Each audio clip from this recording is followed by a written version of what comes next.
This is the Christian Circle podcast, and you're listening to Pamela Fernandez, where we have conversations about Christian living. Here's the show. Welcome to a new episode of the Christian Circle podcast. Today is 2nd of February, and we're recording the 95th episode. Since it's the month of love and the feast of St. Valentine, we have a special guest who's going to talk to us today about Christian courtship.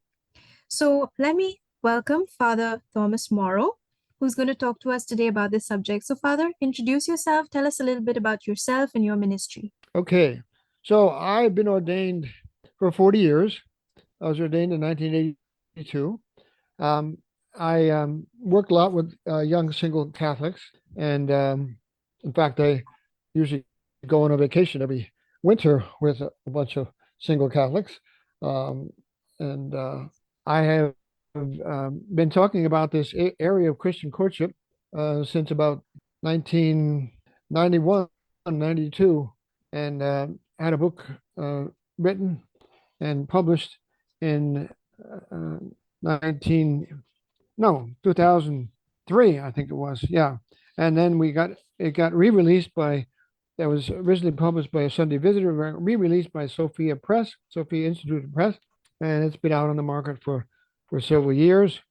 And basically, I wrote it to help young single Catholics to realize the potential they have to have a good courtship and a good courtship that leads to a good Catholic marriage. So I've been talking about this stuff for many years in various places, different colleges and so on.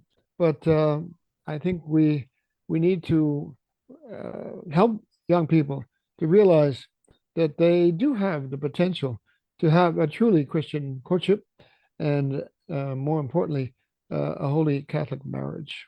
Mm-hmm.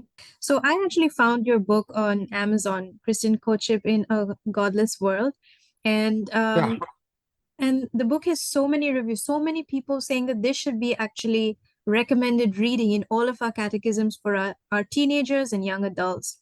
So I myself didn't know about courtship, and it has never really, like, people don't really court you in today's day and age. They want to date. So tell me and talk to our listeners today about what does courtship mean? Courtship means basically pursuing a close friendship to see if marriage will be worthwhile. Mhm. And in your book, you mentioned, how is courtship different from dating? Well, dating doesn't necessarily have that goal. Dating is, for a lot of people, just kind of a recreational activity. When people are young, early 20s, mid 20s, maybe early 20s, they just want to date. They don't have any intention to get married soon.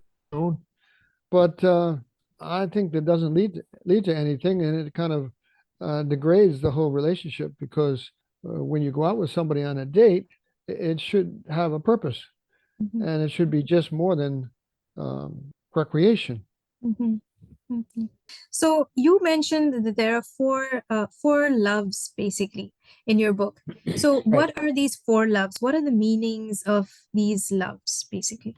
Okay, so the first one is divine love or agape, and I define that as giving of self for the good of the beloved without condition.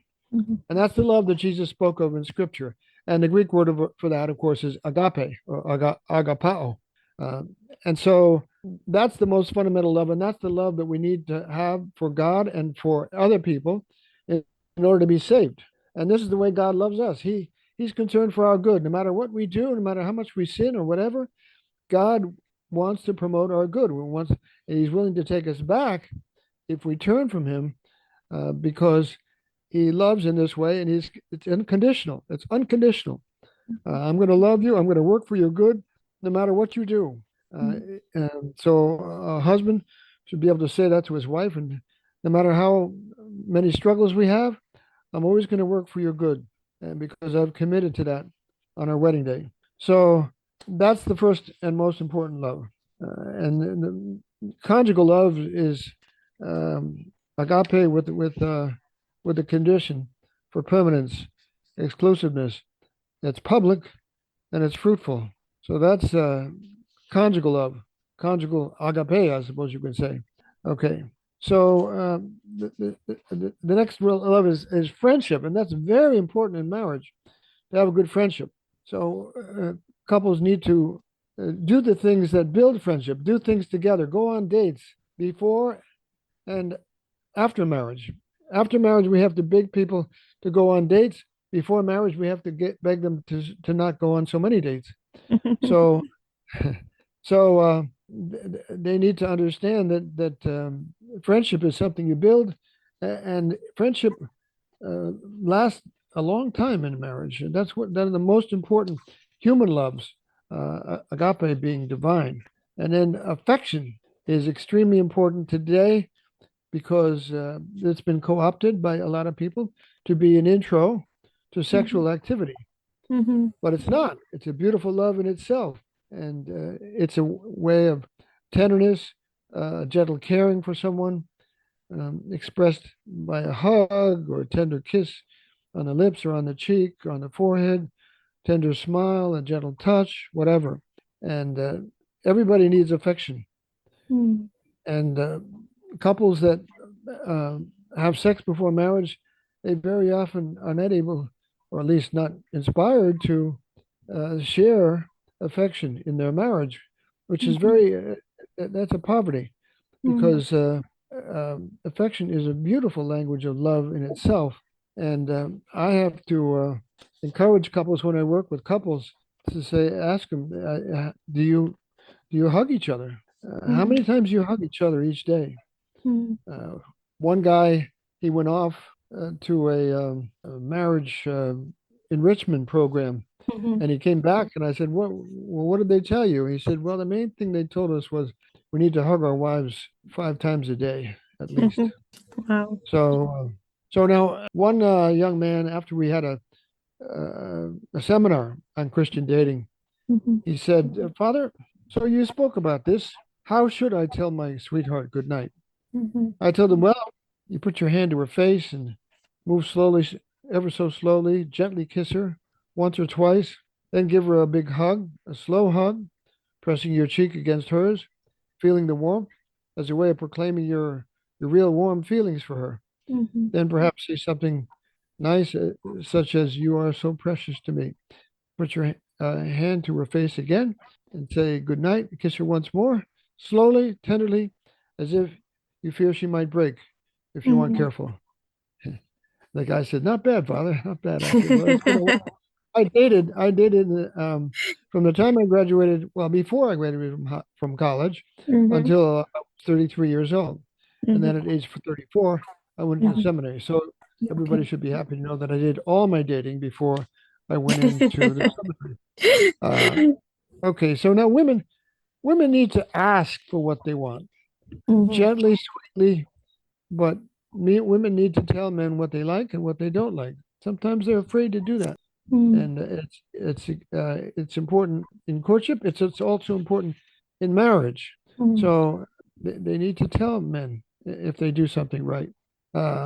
Now, uh, eros, emotional love. This Mhm. is very nice, but it's dangerous.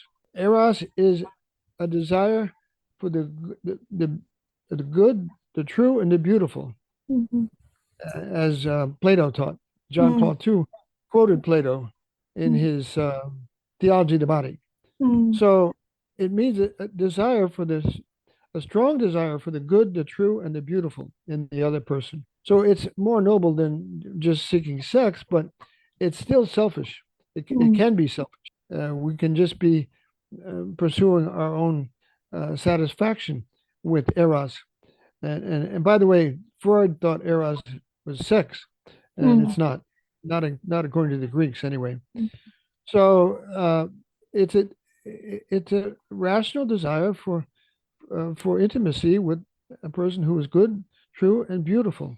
Mhm. So this is a dangerous kind of love because some people think it's the most important thing in a relationship, Mhm. and that explains why some of these people have been married 5 or 6 times. They're always looking Yeah. for the eros that doesn't end, Mhm. but it does. goes way down in marriage. Well, that's why Mhm. friendship is so important, because that can last and last and last. Mm. So the eros, it can be dangerous. The Hollywood star that says, "Well, my first four marriages, they weren't real thing, but this one is the real thing, and this is going to last." And then, of course, 2 years later, well, no, it really wasn't. So my next one, maybe that'll last. Mm. But you can't keep that alive the way it is on the wedding day, but you can cultivate it. You can Mm. build it by agape, by doing nice things for your spouse, by friendship, and by affection. Mm. So it's important that we cultivate it. And one man said to me once, "I'm not sure I like my wife anymore." And I said, "If you start being nice to her and calling her by sweet names and all that, you'll find that she will blossom again, and you're going to like her a lot more. But you have to cultivate that. Mhm. You have to love her in Mhm. a agapeic way. Mm. So we have to realize that when people get married, you don't usually find a good spouse. You build one Mm. by being positive, by building them up, by encouraging them, and by working for their good. Mm. So agape is the most important Mm. of all the loves. And if we learn how to do that, we have a good chance of being saved, and we have a good chance of having a successful marriage. Mm. So, what are the steps to a chaste courtship? So, because everybody is living in a secular world, they're informed by all these media, social media, the TV. This is where they get their training, their dating training, their courtship training from. So, what are the steps to a chaste courtship? Well, the first thing is you got to choose somebody that's good. Mm-hmm. And some of this is not in my book, but I've done the research on this. John Van Epp wrote a book called How to Avoid Marrying a Jerk. And Okay. he says that what you look for is you look, see how this person treats his or her brother or his Mm. sister Mm. or the mother or the father, Mm. because family relationships can be very difficult because we're so close to people. And of course, we know there's an old saying, familiarity breeds contempt. Yeah. And it does do that in Mm. marriages and families. So if a person can be nice to their brother and sister whom they see or they have seen every day for many years, or their mother or their father, or another relative that they see a lot of, then it's a good chance they're going to be able to go beyond that familiarity breeding contempt, and they're Mhm. going to be able to maintain a good relationship. But again, it's work. You have Yeah. to realize that this sometimes you look at your spouse or you look at your girlfriend or your boyfriend and you say, I don't know if I like him. But then you step back up and say, well, let's just pursue this true love and Christian love, divine love, and see what develops. Mm. And maybe it won't develop, Yeah. but you have to give it a chance, and you have to work at it. So that's the first thing: is you find somebody that is good to their brother, their sister, their mother, their father, uh, even the waiter at the Mhm. restaurant, uh, their dog. They gotta be nice Yeah. and make a habit out of that. And we can make a habit out of that. People don't realize that you can make a habit out of being kind to people and Mm-hmm. being loving.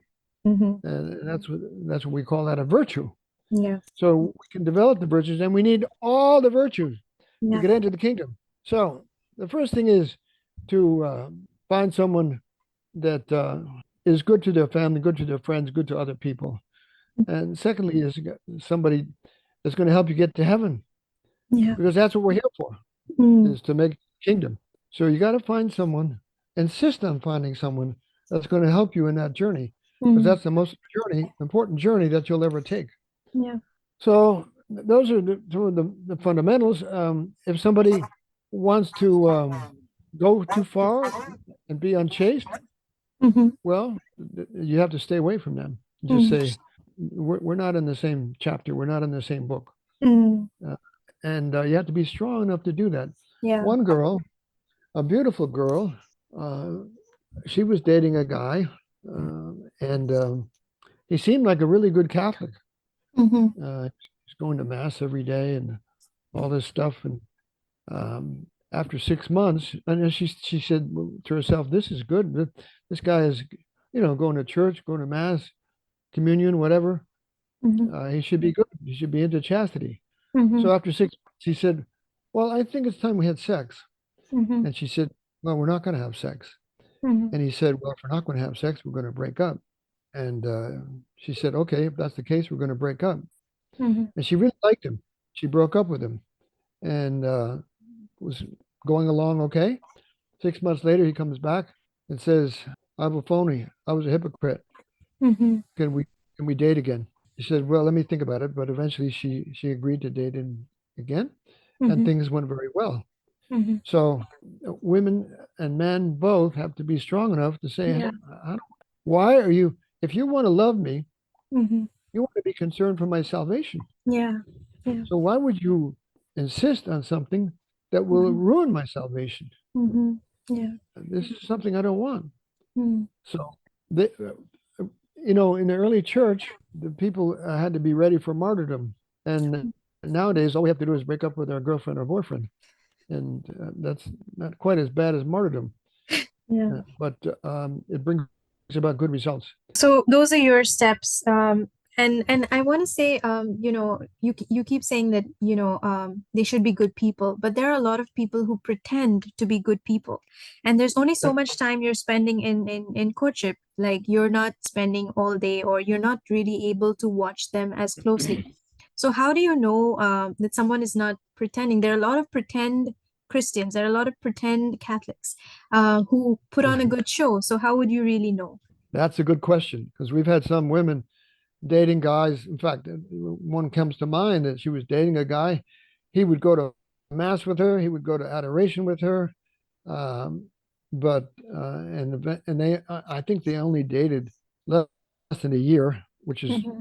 very dangerous Mm-hmm. because the studies have shown that people that date 2 years or more Mm-hmm. are twice as happy Mm-hmm. as those who date under 2 years. They're Mm-hmm. twice as happy in marriage. But Mm-hmm. anyway, she married him, and she found out that he was going to, when she would go on a business trip, he was going to houses of ill repute and doing all kinds of evil things, and Mm-hmm. so she wanted no part of him. He played that role. So Mm-hmm. the thing is that she had a short courtship. Mm-hmm. You got to be patient. Now, Mm-hmm. women sometimes say, "Well, Father, we got the biological clock." I Yeah. say, "But throw the biological clock out the window and forget Mm-hmm. it." Mm-hmm. My nephew and his wife, they adopted two children. Mm-hmm. So, and they're nice kids. They're really Mm-hmm. nice kids. So, we have to realize that you can get into a lot of trouble worrying about the biological clock. And one writer on marriage said to Mm-hmm. me, "Father, well, they have to have a short courtship because of chastity, so that they won't be unchaste." Well, my response to him was, chastity is not holding your breath until you get married. Mm. Chastity is a long-term virtue Yeah. that you have to have before Even marriage, after. Yeah. during Yeah. marriage. Yeah, Yeah. you have to be into chastity. So you have to show yourself that you can have self-mastery and can Mm. and control your behavior Yeah. according to the law of God. Yeah. So people, need to realize that, as you said, though, it's true that some people can, in a sense, hold their breath for 6 months or a year, and Yes. yeah, and then when you marry them, you find out there's a totally different person. One of Yeah. our guys, he Mm-hmm. dated a girl. He's a daily communicant, Mm-hmm. and he Oh, dated wow. this girl who was very attractive, Mm-hmm. and she wanted uh, some little acts of impurity, Mm-hmm. not having sex or anything like that, but Mm-hmm. uh, things that seemed a little bit uh, Mm-hmm. wrong to him, but they didn't seem that bad. Well, they're bad. If they're wrong, they're bad. I don't care how little they are. Mm-hmm. And so he never told his spiritual director Mm-hmm. uh, about this. A month before they got married, she said, well, we need to have sex now. He said, I'm not having sex. Mhm. I'm a daily communicant. I'm not having sex. And there was a big blow up. Well, he Mhm. didn't tell his spiritual director at that point, because if Mhm. he had told him, the spiritual director would have said, run for the hills, get Yeah. away from him. So they married.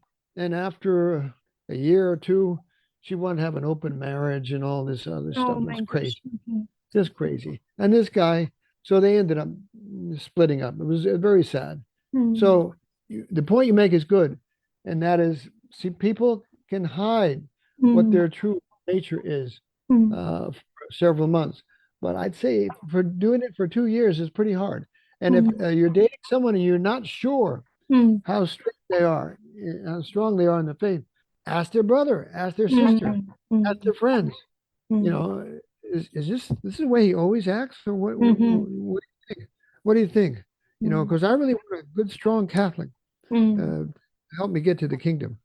Mhm. So you have to ask around, and you Mhm. have to be very observant of Mhm. everything. And take your time. So many people, they get married, after 6 months or a year or whatever. Not enough time. Mhm.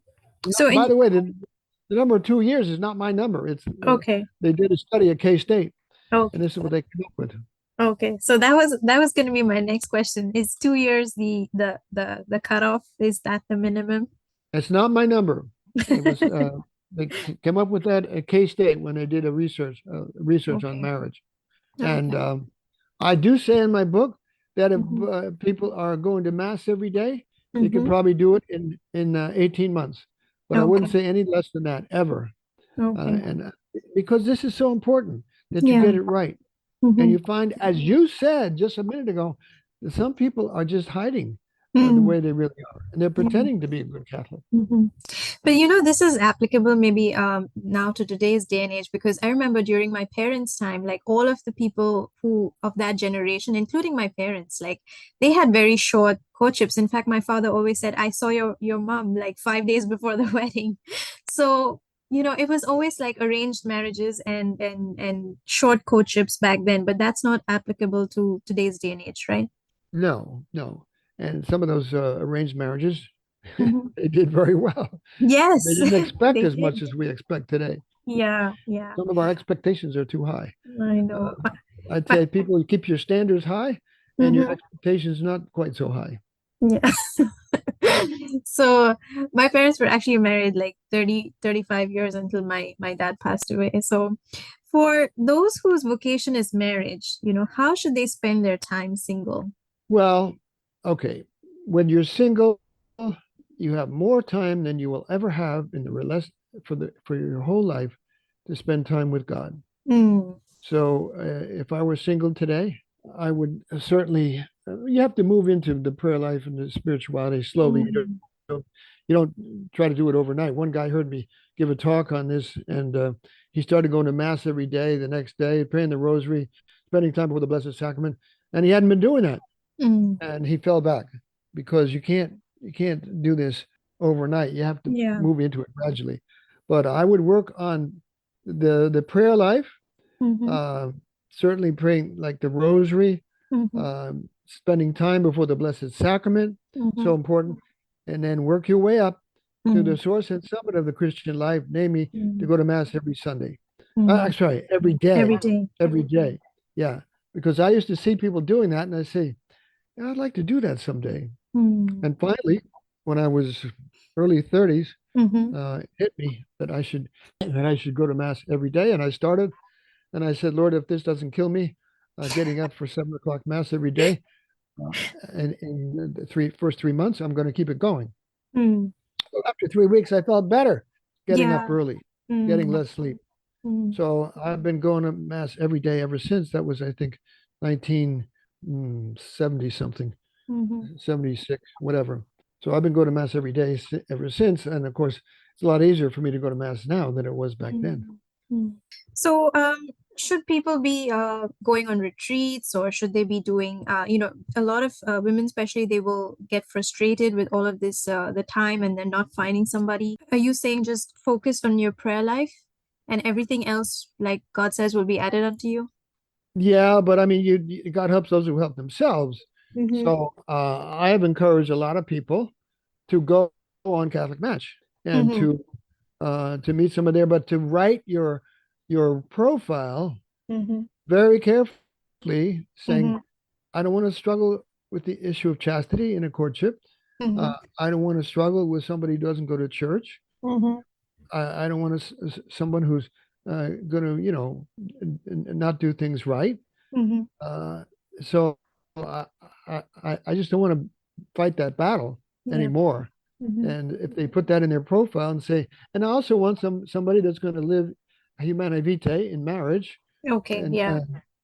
and not use contraception, Mm-hmm. and they're into chastity before marriage and so on. So I had one woman that she was about, I don't know, maybe 31. And I said, well, let's do a novena together to St. Anthony that you find a really good Catholic guy. She said, Mm-hmm. okay. And I said, but here's the deal. Mm-hmm. If you don't find somebody by the time you're 33, Mm-hmm. I want you to go to Catholic Match.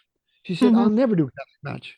I Mm-hmm. said, remember, God helps those who help themselves. Yeah. And when I said that, she said, okay, if I don't have a spouse by the time I'm 33 or a great prospect, I'll do it. So she did. She Mm-hmm. went on Catholic Match and she met a nice Catholic guy. Mm-hmm. And from day one, he said, I'm totally into chastity.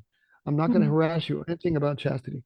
Mm-hmm. And they had a wonderful courtship and they got married Mm-hmm. and they're soon to have their first child. Okay. Great. So it was great hearing from you and all your experience about this matter of courtship. I'm so happy that you agreed to do this podcast on such short notice. So, Father, tell people where they can find you online if they want to get in touch with you, go on retreats with you, or speak to you. Okay, well, our book is online. It's on Amazon, but I think it's cheaper on my website. And Okay. my website is C as in Catholic, F as in faith, alive, cfalive.com. Okay. cfalive.com.